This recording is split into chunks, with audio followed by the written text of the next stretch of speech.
Good day, good evening, or good morning.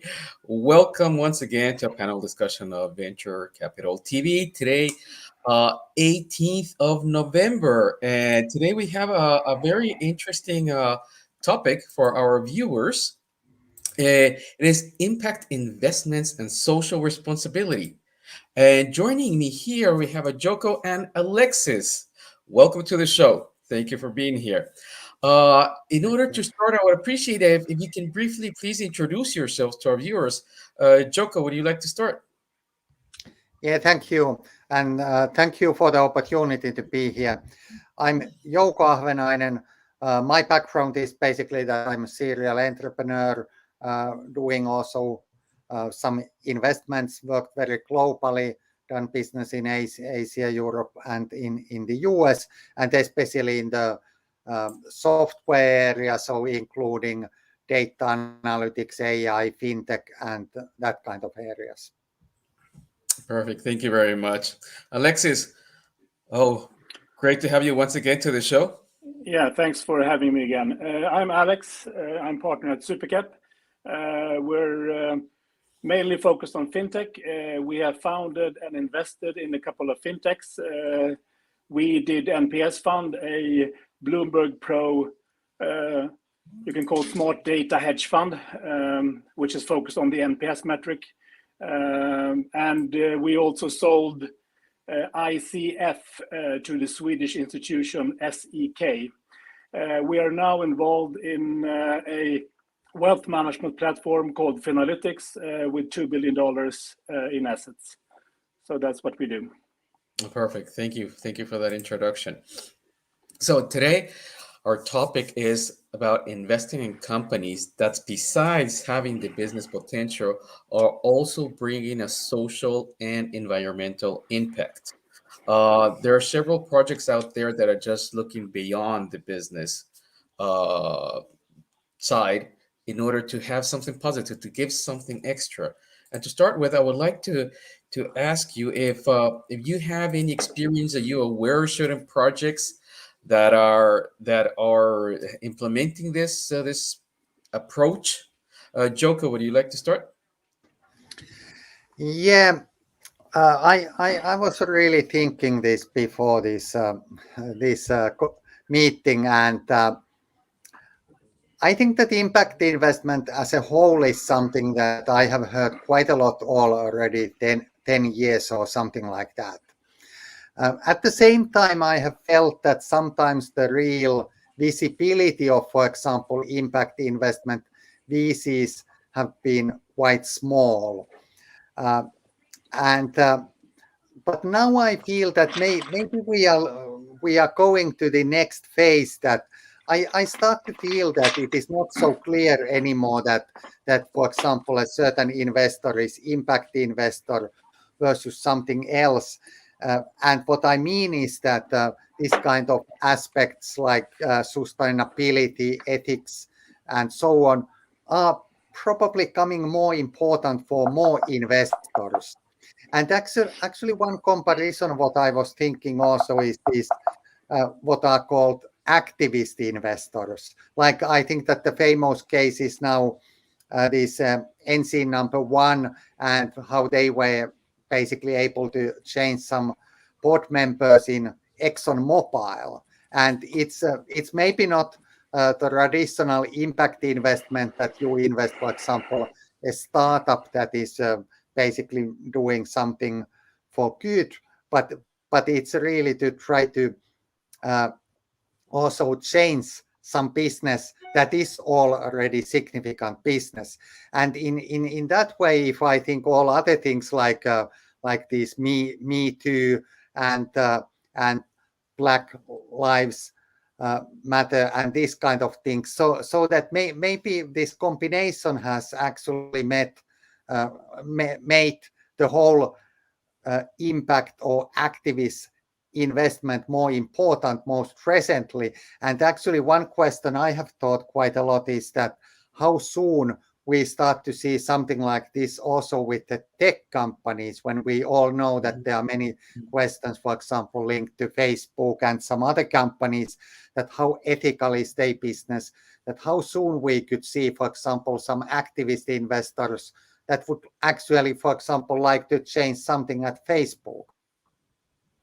Yeah, I agree. I think we are seeing more and more of that. People are also, I think, attracted to more brands that are being, whether it's more green, more sociable, responsible. So I think there's a trend, and as you said, Joko, we can start seeing this in the fintech companies. Alex, do you also agree with that? Yeah, I've been active with my family office for now it's more than 20 years Mhm. with what you call impact investment in the mainly the emerging regions in Africa, and you can either focus on the UN SDGs, which is the Sustainable Development Goals, or you can focus on the ESGs, which is the environmental and social governance goals. We focus on the first. We focus on the UN SDG 1, which is no poverty. And I've said that before, that we need to focus on that, because if you alleviate the ones that are in the poverty regions, that will in the end impact the global environment. Mhm. But you have to start with taking all people away from poverty, because that's a very big main issue to everything we see that comes from impact investment, social environment, etc. So you have to start there. No poverty first. That's an interesting point. Thank you for that. And also, getting back to you, Joko, do you have any concrete examples or projects that you like or that you're following that can represent part of this impact investments? Yes, I think that maybe not to mention uh, individual companies, but definitely fintech is one area that I have followed quite a lot, and there are quite a few of these projects that basically are in different ways to for example, I think that two areas that I have seen activities is that how to get more funding for sustainability and basically ecological projects, and develop basically new platforms or new funding models in that area. Uh, and then another one is also that how to help, for example, individuals and for example entrepreneurs in different places around the world to start their own business. So that those are at least the two areas. Then most presently I have seen also some more activities that I would say uh, activities that are more linked maybe to different kind of ethical uh, uh, solutions, that even starting from the data privacy things, and so on. That's an interesting one. Yeah, I've also seen quite a few of them. I remember there was, I think, 1 week ago, more or less, we had as a guest an interview a project from India. It was really interesting. They were converting the batteries that we use every day for toys or gadgets, the AA or AAA, as that is very much a toxic waste once you get used to it. So they developed a socially responsible project that will transform aloe vera, the plant, into a conductor as electricity. And that won the startup of the year, I think, a year ago in India. Alexis, you were saying before Mhm. that the first step should be to tackle poverty. Yes. But from what I see, most of the projects are tackling the social responsibility in which they're portraying themselves to be more eco-friendly. Do you see more of a trend toward the eco-friendliness projects versus projects that would be focusing more on reducing poverty? Yeah, and the reason for that is that it's more in vogue. It's a Hmm. fashion, and everybody's talking about the ESGs, and you really have to start to measure with stats what people are actually doing and not only talking about. So going back to SDG1 again, and also fintech related, when you start to unbank the unbanked with DeFi projects, with blockchain, etc., then you can help them with small companies that they can start themselves. They don't have access to what everyone here has, like regular bank account, etc. So in order for them to start a small business, they can actually take themselves away from poverty. And when you don't have that focus, you're much more inclined to start thinking about your environment, the whole environment, etc. But if you don't have food and clean water, you don't focus on that. And you can see that Hmm. if you have been traveling in undeveloped countries, you don't have a clean environment due to industries that are coming from the West and their own, due to that they are poor countries. So that's why they don't focus on their immediate environment. So it's quite clear. You have to focus on no poverty first, clean water, etc., and then you start. It's like the Maslow's need pyramid. You have to Yeah. start from the bottom, and if you start from somewhere else, it sounds good, but when you actually measure it, you see that it's a lot of talk uh, about ESGs, and if you go to UN, etc. But if you really do the stats and do your research, you can see that it's almost a status quo environment. It's not that much real improvement. So you have to follow the money to see where the interests really are. But we also see quite many things like the Bill and Melinda Gates Foundation that are focusing on one specific subject, like we do also SDG1, and they're focusing on vaccinations, etc. And that's also part of your health. If you don't have clean water and food, and you're healthy, then you don't care about your other outside environment as much as when you have these things and you have work, for example. So those things come after. So you have to start from the beginning, in my point. Yeah, what you said also reminded me, and I was thinking about the same of Maslow's hierarchy of needs. Mm. As we all know, that first you have to satisfy your basic needs, which is, as you Yeah. said, food and water, in order to move on into other more, we call it higher needs. It is true, You can and see here in Sweden, for example, not many people think and they forget very fast, and also in the Nordics. Sweden just not more than 150 years ago was a very poor and very dirty country. But then when the revolution came with industry, etc., then all these things changed and went on to change very rapidly. But people tend to forget. So these things can actually happen quite fast, but you have to start somewhere. yeah, exactly. And I've seen a lot of fintech companies trying to improve poverty in Africa, especially. You have a lot of them, and I think one of the largest projects tokens out there, if I'm not mistaken, Cardano is actually trying to tackle that situation, help improve the life of people in Africa through their blockchain.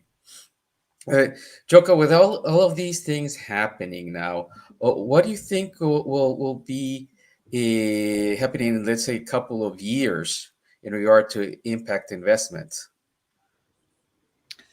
Yeah, actually, it's very interesting what you said. For example, in Africa and these some developing places where the basic needs are very important. When then it's just to think that the variation of this impact investment is so large at the moment that I was just a couple of weeks ago in one event in London City where they talk about impact investments quite a lot. And I would say that it was quite a lot a kind of other extreme when they were uh, basically cases like that, how you make recycling for uh, fashion items and how you Hmm. make basically very fancy branded uh, uh, water in aluminium cans, not in plastic bottles. And of course, those are also somehow in the same category, very far from the basic needs of people in developing countries. And sometimes it's even hard to compare that how these go to the same category.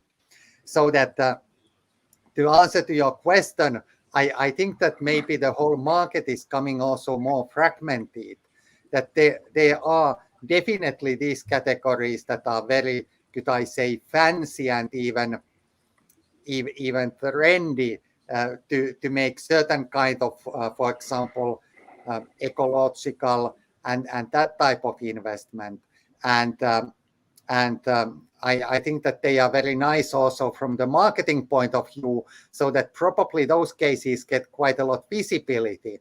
And at the same time, I'm sometimes worried that some of these cases you talked earlier that are maybe not so visible cases or doesn't look so trendy, like how to help poor people and with basic things that how they can get visibility and also traction.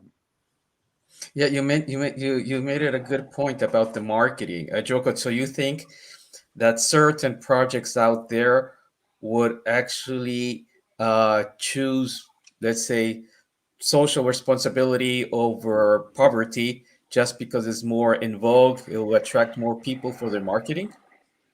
Yeah, definitely in that way. And you know that sometimes it's hard to market, for example, this kind of things like that.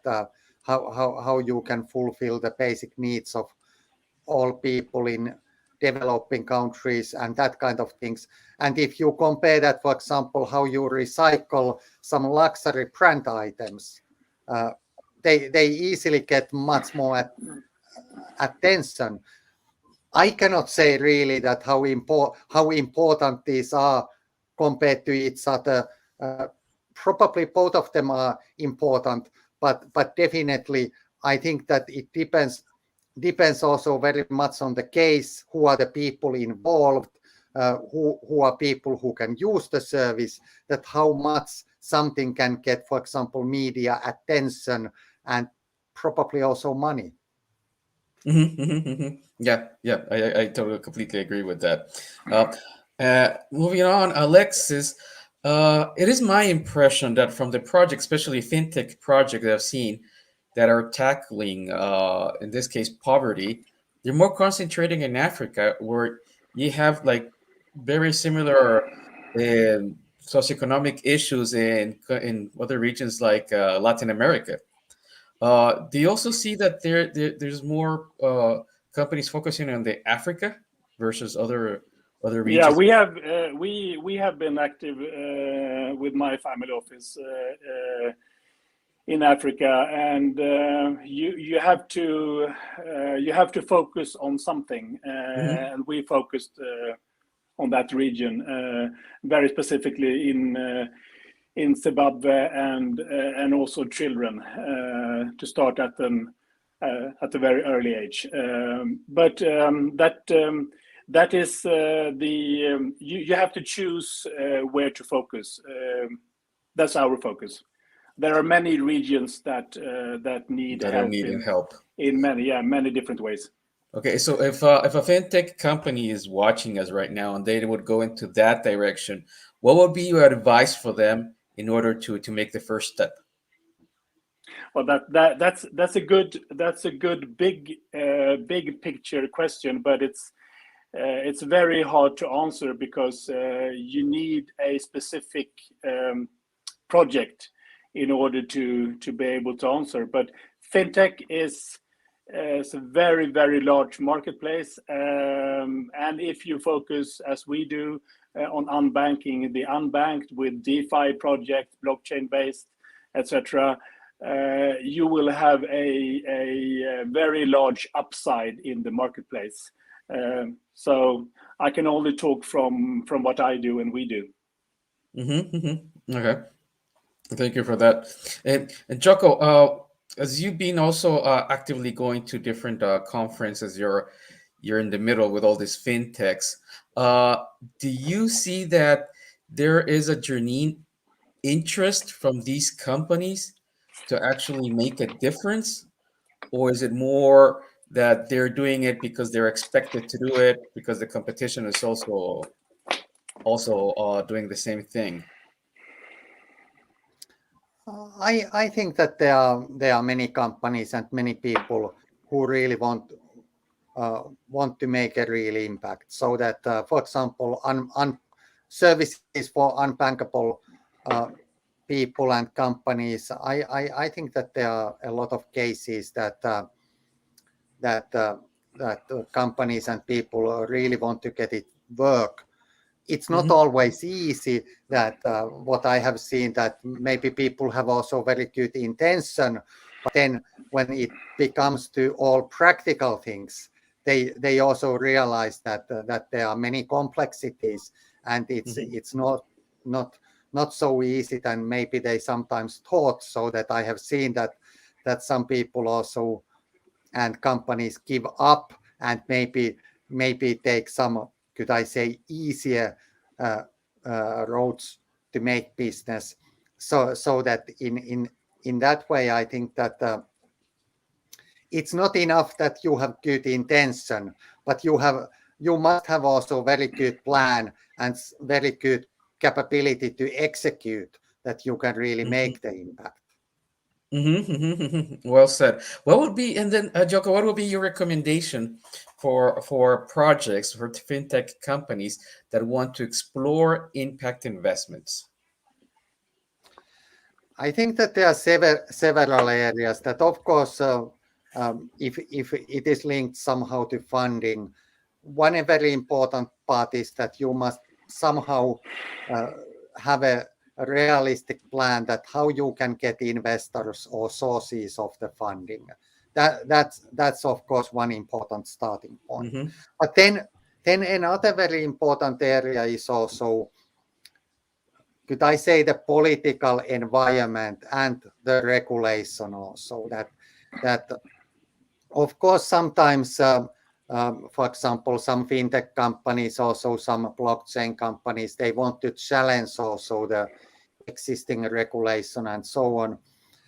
But at the same time, I think that we have seen also companies that might have also problems with the regulation if they haven't at least looked at the basic things, that how they operate the business and how to basically guarantee that no one can come to stop your business. So that aspect is anyway also important to consider and at least understand where you want to be.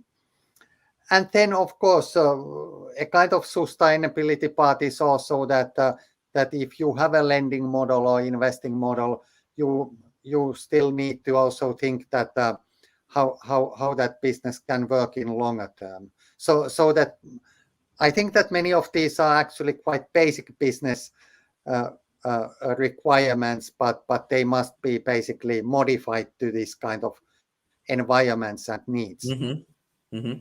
Yeah. So planning and long-term thinking.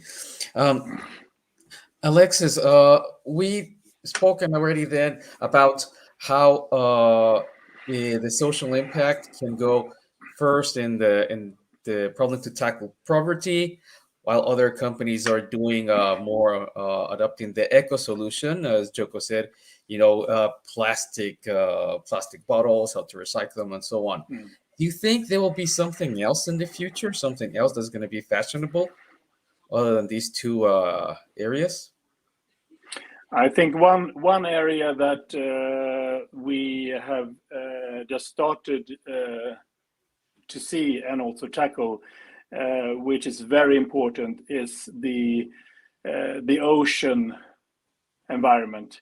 Mhm. That's a huge part of the global atmosphere for our health, our environment, and due to that, it's a such a large area of our globe, and it's very uninhabited by us, so we don't know that much about it. But it has become very clear in the last 1, 2, 3 years that the ocean environment is much more important for our sustainability on Earth, if you're not going to Mars with Elon, for our atmosphere than what we have been focusing on, like the rainforest example. The ocean cleans our oxygen in a very, very vast way that very few people today comprehend. So ocean environment is extremely important. Mm-hmm. Yeah, and also I think that maybe in the future we're going to see something related to air pollution, especially in the big cities around the world. That will also be a point of market entry. You can only go to India and also Hong Kong and Beijing, and you feel that you don't want to breathe, and then you have a real issue if you don't want to breathe in the air that you're at. And so all these masks in India and Beijing and other parts of the world, they have been using those for 10 years plus and longer. So it's for them, this COVID environment did not change their mask wearing so much than for us here in the Western countries. Definitely, I remember being in Mexico, in the capital, like years, probably like 12 years ago, and already very common to people to see using masks just because the Mm. pollution was so severe. Yeah, yeah.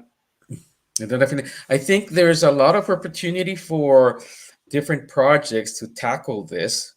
And whether there's a genuine interest, whether they just want to hop on the marketing wagon, but still, I think at the end of the day, they are making a difference. They will become more social responsible through impact investments, and it will eventually help us all. So I think we might see more and more of these projects related to that. And definitely, if we benefit, then why not? We're getting close to the closure of this session. Any final remarks, Joko, from your side?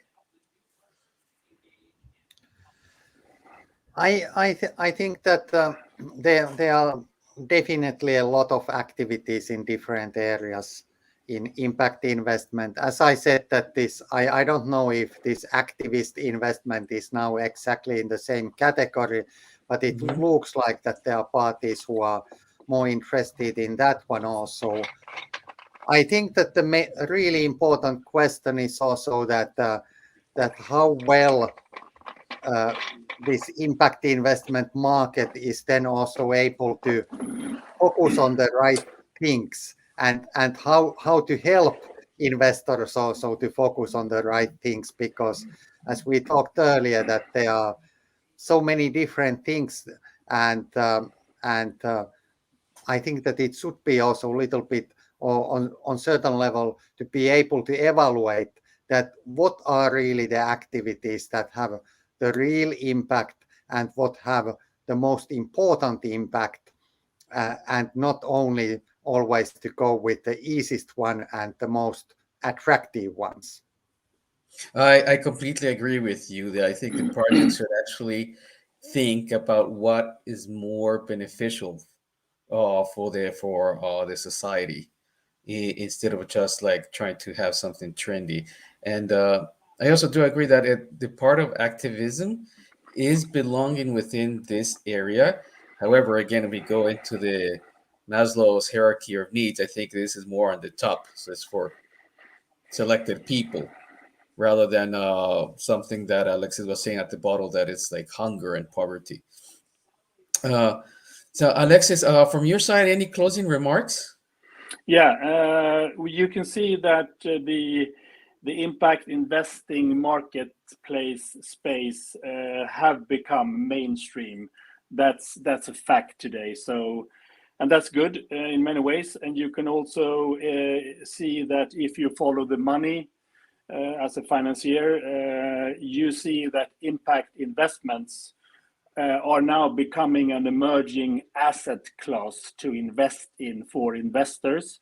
And the estimated value in only this coming decade, couple of years from now, is estimated at $1 trillion. So Wow. it's a lot of money coming in. Wow, wow, wow. There you go. Thank you very much for the statistics. Well, all in all, this has been a great insight. Thank you very much for this learning experience that you had provided us. Definitely a lot of potential. I think this is just the beginning, what we're seeing. I think this will just grow and grow, as you said, Alexis, in the next few years. A lot of opportunities for the project viewing us. So time to take action now. Well, Joko, Alexis, thank you very much for your insights and thank you very much for your valuable time and sharing with us. Thank you. Thanks for having me. It looks much better without beard, I have to say. Oh. Thank you. And younger. Yeah, that's good. Good choice. Okay, thank you, well, gentlemen. Hope you have an amazing day. And thanks. And same to you. Thank you. Thank you very much. Thank you. Thanks. And to our viewers, thank you for your time. Have a great day. Goodbye. Thanks. Bye.